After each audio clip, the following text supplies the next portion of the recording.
Glória a Deus, amém, meus irmãos? Vamos meditar na palavra do Senhor. Estou muito feliz de poder estar novamente com vocês aqui, estarmos juntos e poder compartilhar a palavra do Senhor, aquilo que o Senhor colocou no meu coração, compartilhar com cada um de vocês. Sabe, eu estou muito feliz e louvo a Deus pela vida de cada pastor presente, coordenador, supervisor, você que é líder de célula, você que é membro da Igreja Batista Vida Plena.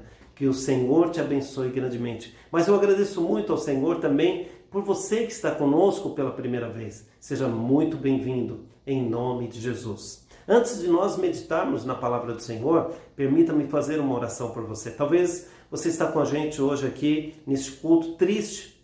Talvez não esteja bem, talvez esteja doente. Eu quero orar por você antes de nós meditarmos na palavra do Senhor. Tá bom? Feche os teus olhos. Pai, obrigado, Senhor, pelo privilégio de estarmos juntos aqui.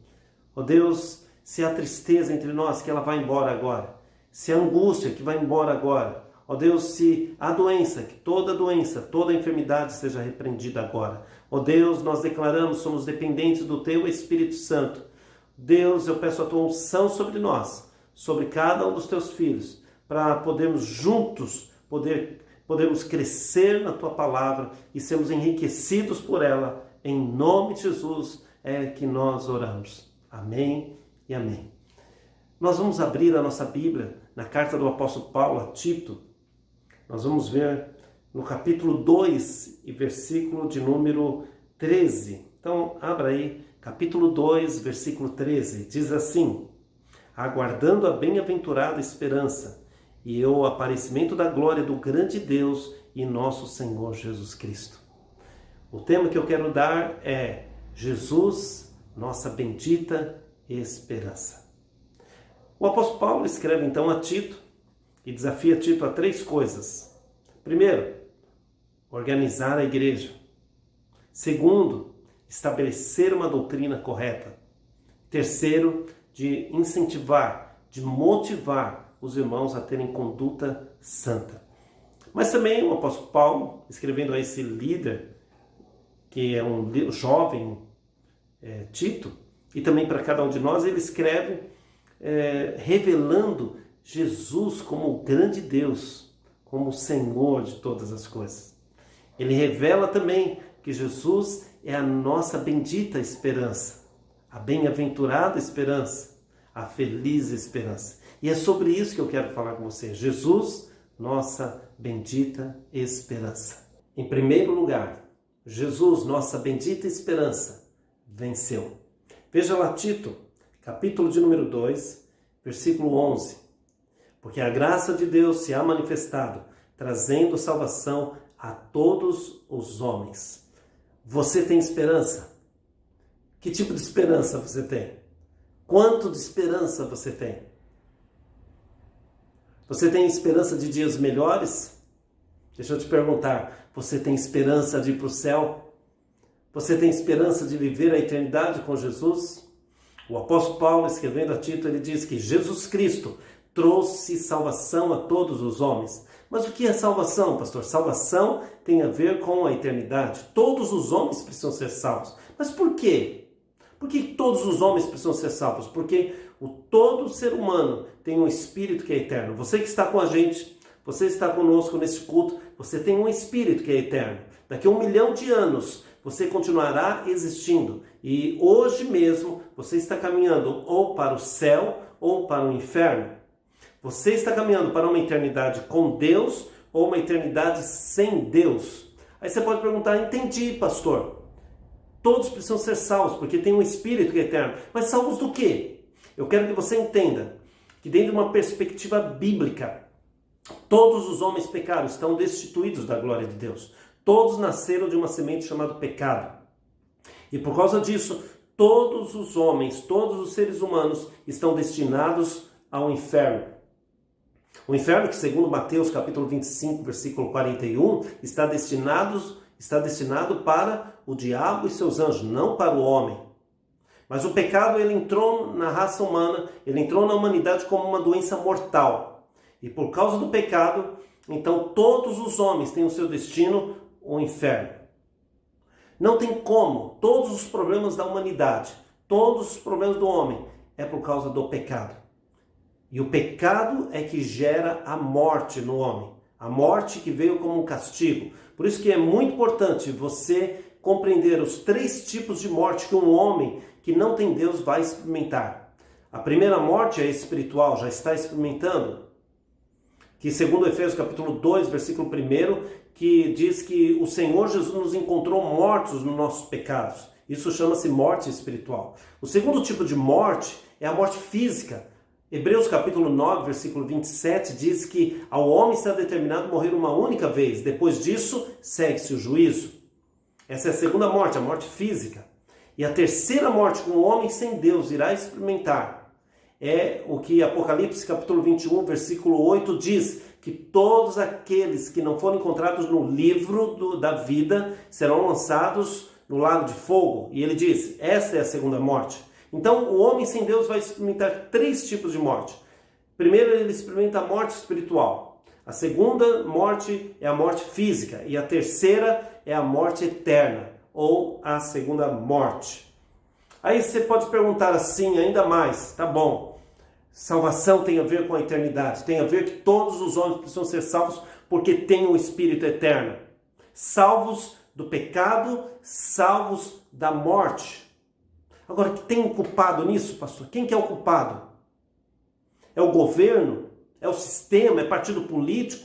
Quem é o culpado disso tudo? São os partidos, o comunismo, o capitalismo? Eu quero dizer para você que o culpado de tudo é o diabo. A Bíblia diz lá em João capítulo 10, versículo 10, que o ladrão, o diabo, veio para matar, para roubar e para destruir. Ele é o culpado de todo o problema na humanidade. Ele tem como instrumento o pecado e com isso ele destrói toda a humanidade. Mas a Bíblia também diz que Jesus, a nossa bendita esperança, venceu. Ele venceu o pecado. Ele venceu a morte. E ele venceu o diabo.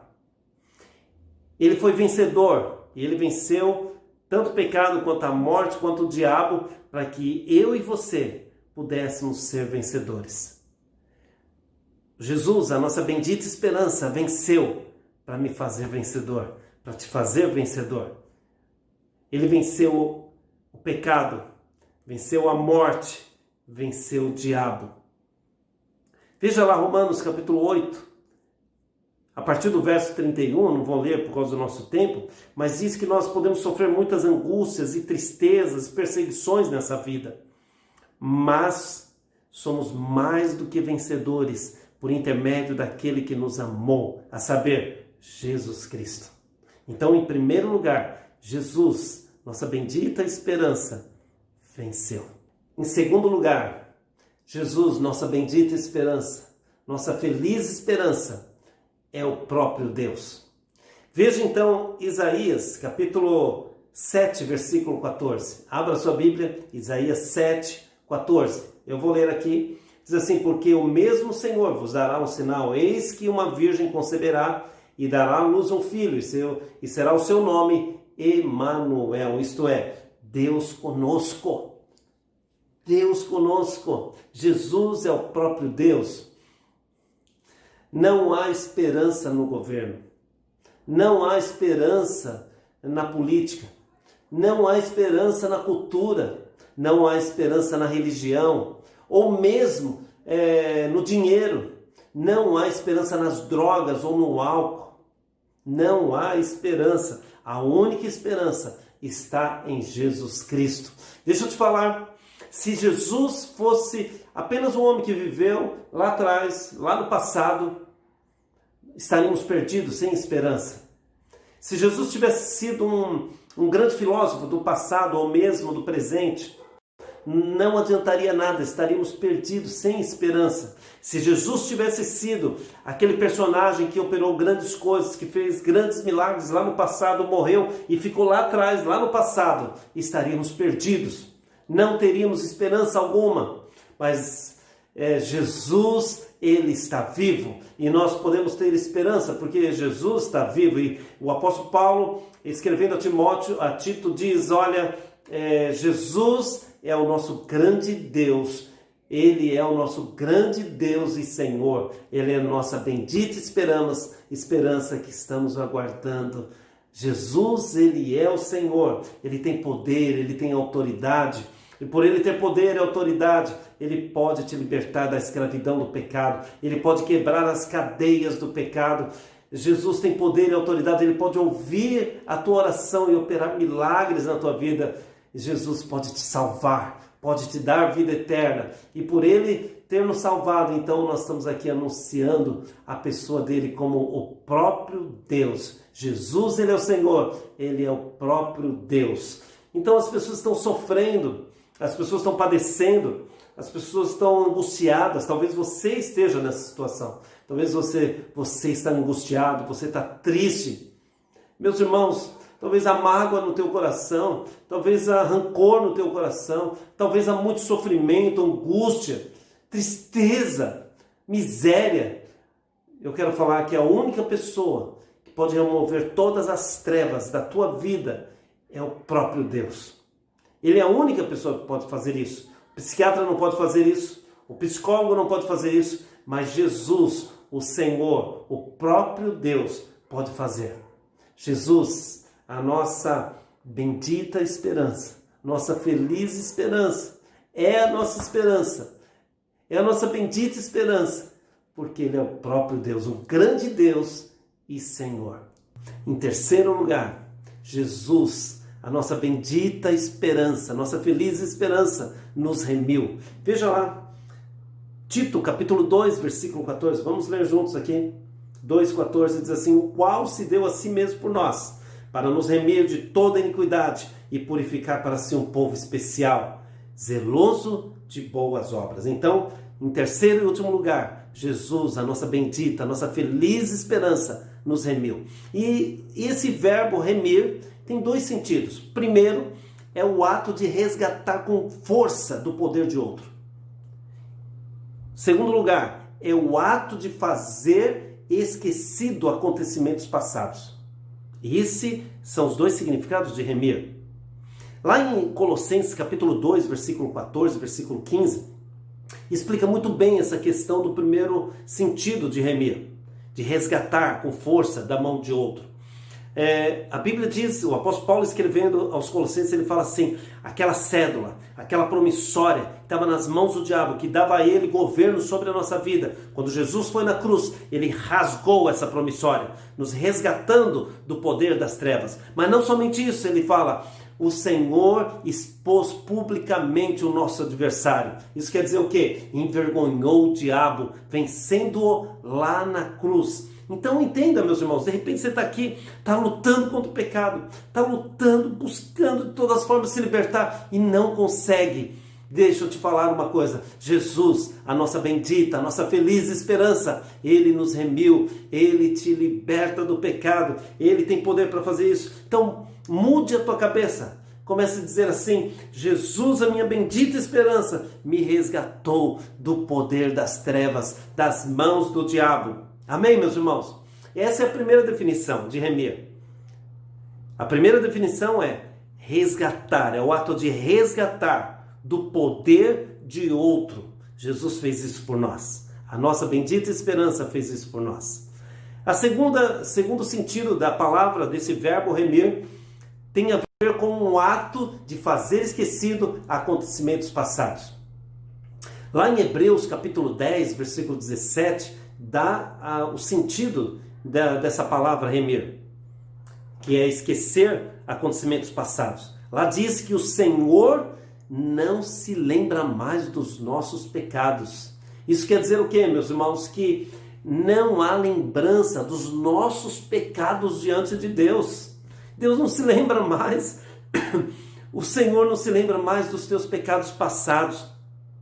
Quando Jesus fez a sua obra na cruz em nosso favor, Ele nos remiu, Ele nos resgatou das mãos do diabo, mas também fez esquecido acontecimentos passados. Ele não se lembra. Por isso que hoje você pode orar, você pode buscar o Senhor e Ele vai te ouvir. Por isso que você deve saber que você é amado pelo Senhor. O Senhor te ama. Você hoje deve saber que o pecado não tem mais governo, não tem mais domínio sobre você, que o diabo perdeu a força contra você, ele não tem mais governo sobre a tua vida, meu irmão. Hoje você não é mais escravo do diabo, hoje você é filho de Deus, e como filho de Deus você é participante do seu reino. Não é bom demais? Você vive o reino de Deus já hoje, mesmo esperando a sua plenitude no milênio. Mesmo assim, hoje, você está vivendo o reino de Deus. Como filho de Deus, você representa esse reino. Você representa o teu Pai. Você representa Jesus na terra. Então, comece a testemunhar. Comece a falar dele. Comece a falar do seu Pai. Comece a anunciar ele para todas as pessoas. Porque você hoje está livre. O Senhor te resgatou. Amém, meus irmãos? Então, eu quero concluir com você. Então, nós falamos em primeiro lugar que Jesus, a bendita esperança, venceu para te tornar um vencedor. Segundo lugar, nós falamos que Jesus, a bendita esperança, a feliz esperança, é o próprio Deus. Isso quer dizer, da garantia da sua obra em relação a nós. Terceiro lugar, nós falamos que Jesus, a bendita esperança, a feliz esperança, nos remiu. Para que hoje você possa dizer assim: eu estou liberto. O diabo não tem mais governo sobre a minha vida. O pecado não tem mais domínio sobre a minha vida. Hoje eu estou livre. Amém, meus irmãos? Jesus, a nossa feliz esperança.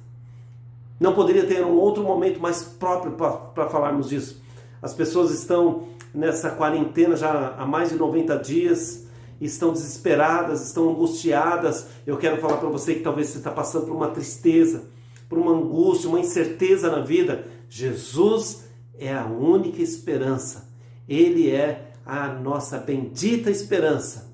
Nós estamos aguardando, nós estamos esperando a nossa bendita esperança, nossa feliz esperança, o nosso grande Deus e Senhor Jesus. Amém? Eu quero orar com você. Se de repente você está aqui hoje, nunca entregou a vida para Jesus, você tem a oportunidade de fazer isso. Mande uma mensagem para mim. Os irmãos vão estar colocando no chat o meu telefone, o meu celular. Você pode mandar uma mensagem no WhatsApp para mim, falando: pastor, eu quero receber Jesus como Senhor da minha vida. Ou talvez você está desviado, está afastado. Volte para a casa do Pai. Os irmãos estarão colocando meu telefone no chat. Você pode mandar uma mensagem para mim: pastor, eu quero voltar para Jesus. E eu vou orar por você também. Amém? Mas agora, nesse momento, feche os teus olhos onde você estiver. Ou levante as suas mãos, ou coloque assim sobre o seu peito, ou sobre o teu coração. Permita-me fazer uma oração por você. Pai, eu quero orar pelos meus irmãos, amigos, que estão neste culto, Pai.